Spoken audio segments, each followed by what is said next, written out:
When I was 8 years old, I received a 5-year diary, the little book with the lock on it, and tiny, narrow lines under each day of the year.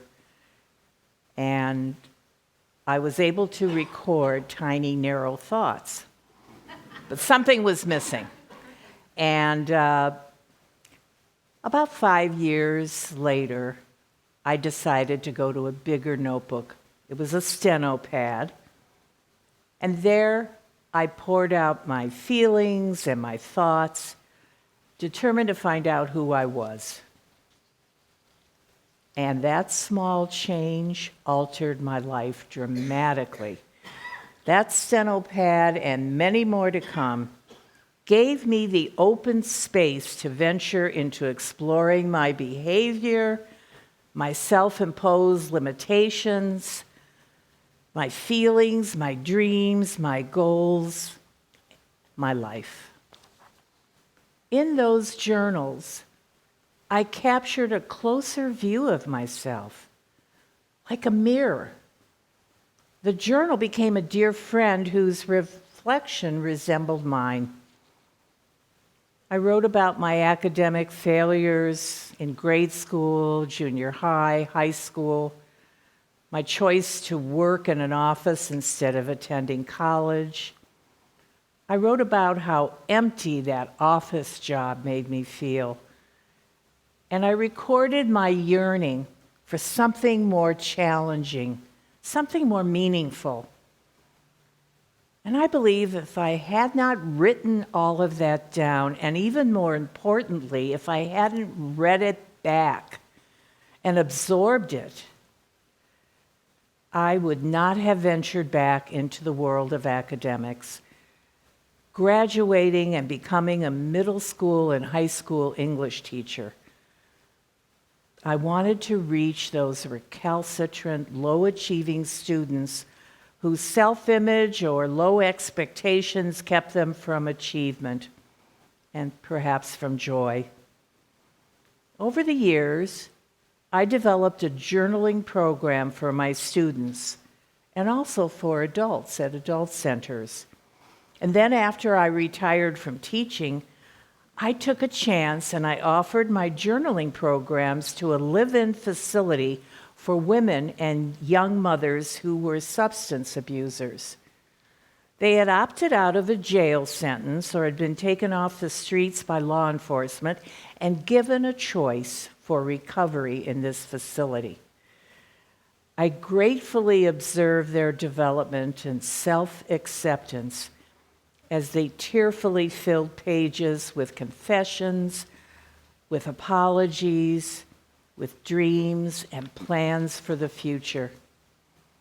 And someone heard about my work with recovering addicts and hired me to work with pro athletes like Kelly. Her experience in working with those athletes who had suffered devastating concussions leading to severe brain damage.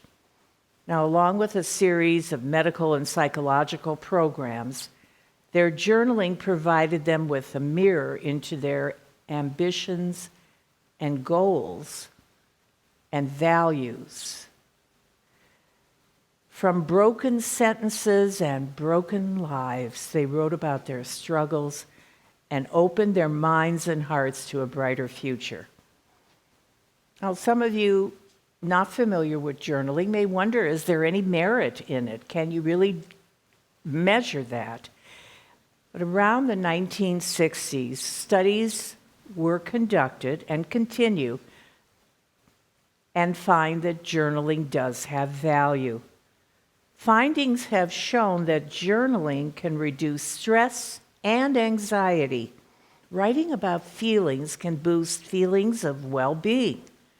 It supports self-love and self-compassion, as well as improving the ability to cope with grief, loss, and illness.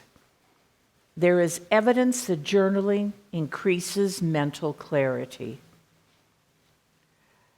So today I'm here to introduce my second go-around facilitating journaling at Chalice. During the pandemic, Reverend Nika offered me a chance to facilitate journaling in a Zoom environment. And now, in 2024, starting Monday, January 22nd, and continuing for 10 Mondays, 6:30 to 7:30, Chalice will have a hybrid journaling group. Interested members can meet in person in our conference room or can Zoom the sessions from their home. If you can't attend every Monday, that's okay. If you come in and then something happens and you have to leave, all is well. Just the experience of journaling can be so helpful. And for those of you who might be unfamiliar with what journaling is, put simply, it's clarity. It's private and personal. It's freeing. It's flexible. It's revealing. Journaling can be private or shared, and it can become a healthy habit done alone or in a group setting. And you don't have to worry about how long or short your writing has to be, or spelling or format or punctuation.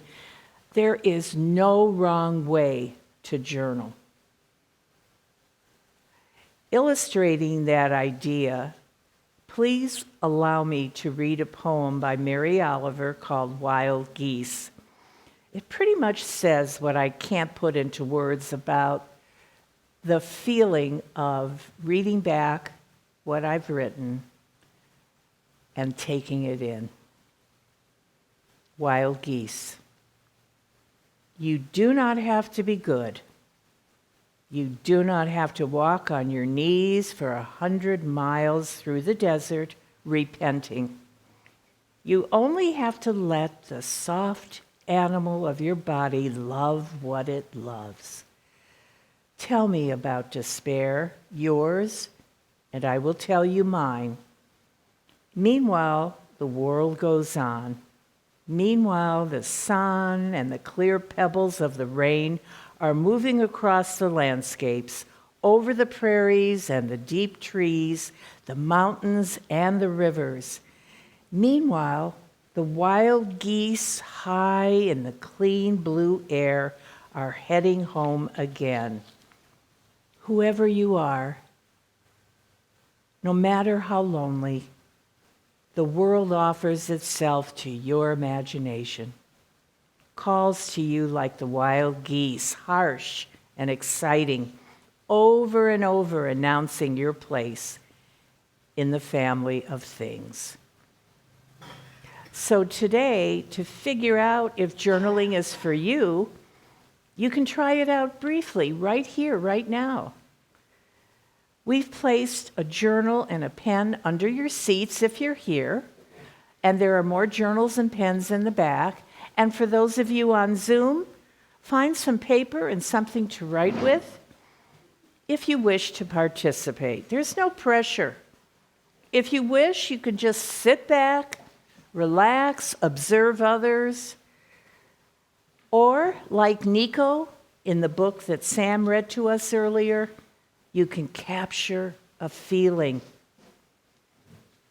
Related to January's theme of centering through love, I would like to focus on the idea of centering through self-love. And in order to kind of recognize this, perhaps the first step is to consider the heart, your heart, what it looks like, what it feels like, whether it's empty or whether it's just jammed and bursting. So, on the screen, we're going to have just a warm-up. It might seem a little out there, but consider what your heart looks like right now. Describe the landscape of your heart. We'll take about 5 to 6 minutes to complete this prompt. And if you don't finish, it's okay. And if you finish early, it's okay. And by the way, if this prompt doesn't get to you, then just write whatever is on your mind. Just let go of what's going on, whether it's in your heart or your mind. Let's begin. Okay.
Take another minute to complete your thoughts, or just leave it the way it is when the chime goes off.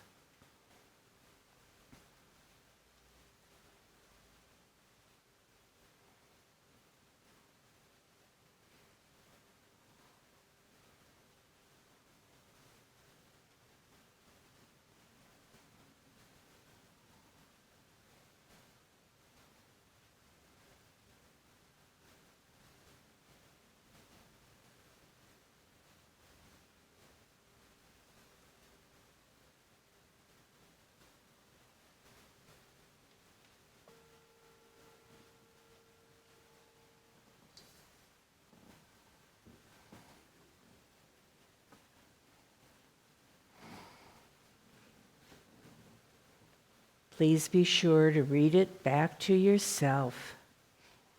Let it in. whether it was drawings or poems or a word or a sentence or paragraphs or pages. Hopefully, you captured some feelings. And if you wish, you can share it with someone sitting next to you or just keep it to yourself.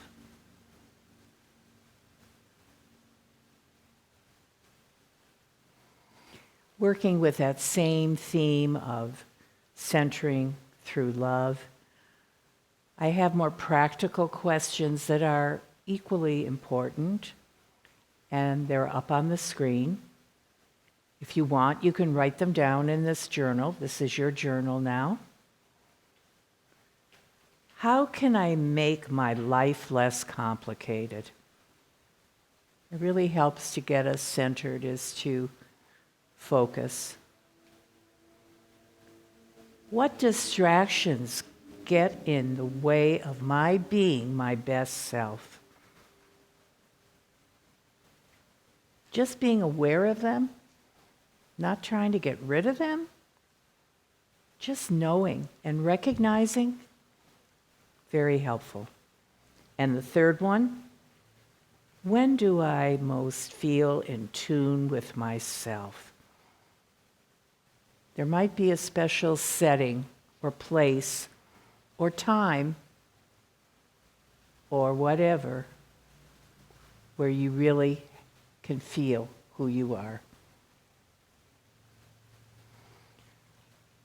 If you're interested in this class coming up on January 22nd, just send me an email, and I'll be sending you a few things before the class begins. And I do want to repeat that you don't have to attend consistently, and you don't have to stay for the whole time.